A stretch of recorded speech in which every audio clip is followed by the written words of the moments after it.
Hello everyone, welcome to my channel. ಹೇಗಿದ್ದೀರಾ? ನಾನೀಗ ಪೊಳಲಿ ರಾಜರಾಜೇಶ್ವರಿ ಟೆಂಪಲ್ಗೆ ಹೊರಟಿದ್ದೇನೆ. ಸಂಜೆ 6:45 ಇವಾಗ ವ್ಲಾಗ್ ಸ್ಟಾರ್ಟ್ ಮಾಡ್ತಿದ್ದೇನೆ. ನವರಾತ್ರಿ ವಿಶೇಷ, ಹಾಗೆ ಒಂದು ಗಾಯತ್ರಿ ಪೂಜೆ ಮಾಡಬೇಕಂತ ಸಂಕಲ್ಪ ಇತ್ತು. ಹಾಗಾಗಿ ಅದನ್ನು ಇವತ್ತು ಮಾಡಿಸುವಂತೆ ಒಳ್ಳೆ ವಿಶೇಷ ದಿನ ನವರಾತ್ರಿಯಲ್ಲಿ. ಹಾಗಾಗಿ ಪೊಳಲಿಗೆ ಹೊರಟಿದ್ದೇನೆ. ಬನ್ನಿ ಪೊಳಲಿಗೆ ಹೋಗುವ.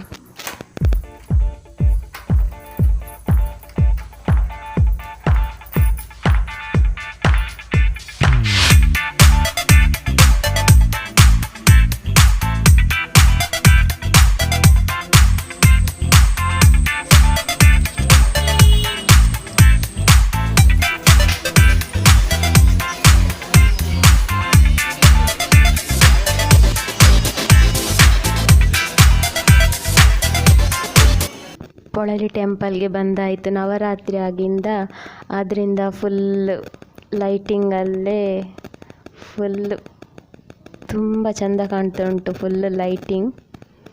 ಇದು ರಾಜರಾಜೇಶ್ವರಿ ದೇವಸ್ಥಾನ ಮೊನ್ನೆ 2019 ಮಾರ್ಚ್ರಲ್ಲಿ ನವೀಕರಣಗೊಂಡು ಪುನರ್ ಪ್ರತಿಷ್ಠೆ ಮತ್ತು ಬ್ರಹ್ಮ ಕಲಶ ಆಯಿತು. ಇದೆಲ್ಲ ಗೊತ್ತಿರುವುದೇ.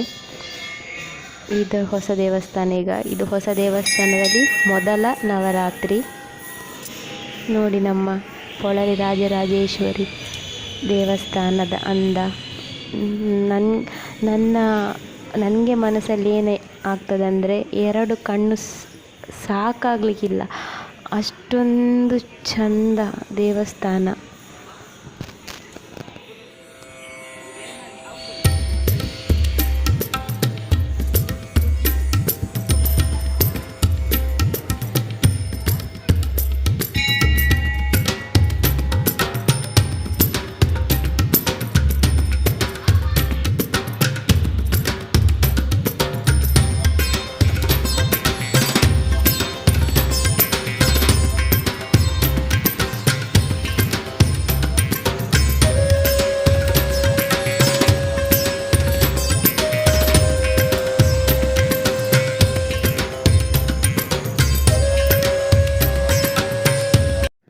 ಪೂಜೆದು ಟೆಂಪಲಿನೊಳಗೆಲ್ಲ ನಾನು ಕ್ಯಾಚ್ ಮಾಡಲಿಲ್ಲ.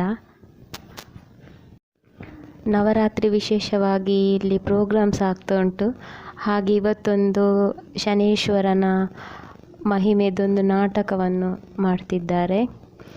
ಗಾಯತ್ರಿ ಪೂಜೆ ಮಾಡಿಸಿದ ನೆಕ್ಸ್ಟ್ ಡೇ ಬೆಳಿಗ್ಗೆ ಪುನಃ ಬರಬೇಕು. ನೀವೇ ನೋಡಿ, ನಿಮ್ಗೆ ಗೊತ್ತಾಗ್ತದೆ. ನಾವು ಮನೆಗೆ ಬರುವಾಗ 10 ಆಯಿತು ಈಗಾಗಲೇ. ಗುಡ್ ನೈಟ್ ಆಲ್, ಬಾಯ್. ಗುಡ್ ಮಾರ್ನಿಂಗ್ ಎಲ್ಲರಿಗೂ.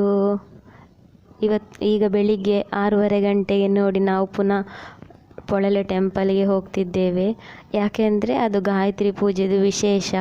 ರಾತ್ರಿ ಗಾಯತ್ರಿ ಪೂಜೆ ಮಾಡಿಸಿ ಬಂದು ಬೆಳಿಗ್ಗೆ ಬೇಗ ತೀರ್ಥ ಹಾಕಲಿಕ್ಕೆ ಹೋಗಬೇಕು. ಅದು ಹಾಕಿದರೆ ಮಾತ್ರ ಪೂರ್ಣ ಫಲ ಅಂತ ಏನು ಹೇಳ್ತೇವಲ್ಲ ಅದು. ದೂರದವರೆಲ್ಲ ಬಂದು ಅಲ್ಲೇ ಹಾಲ್ಟ್ ಆಗ್ತಾರೆ. ನಮಗೆ ಹತ್ತಿರ ಆದ್ದರಿಂದ ನಾವು ಬೆಳಿಗ್ಗೆ ಹೋಗ್ತಿದ್ದೇವೆ. ಹಾಗೆ ಹೋಗ್ತಾ ಪ್ರಕೃತಿ ಸೌಂದರ್ಯ ನೀವು ಸ್ವಲ್ಪ ನೋಡಿ ಅಂತ ಎಲ್ಲ ಕ್ಯಾಚ್ ಮಾಡ್ಕೊಂಡು ಹೋದೆ. ತುಂಬ ಚೆಂದ ಕಾಣ್ತಿತ್ತು ನನಗೆ.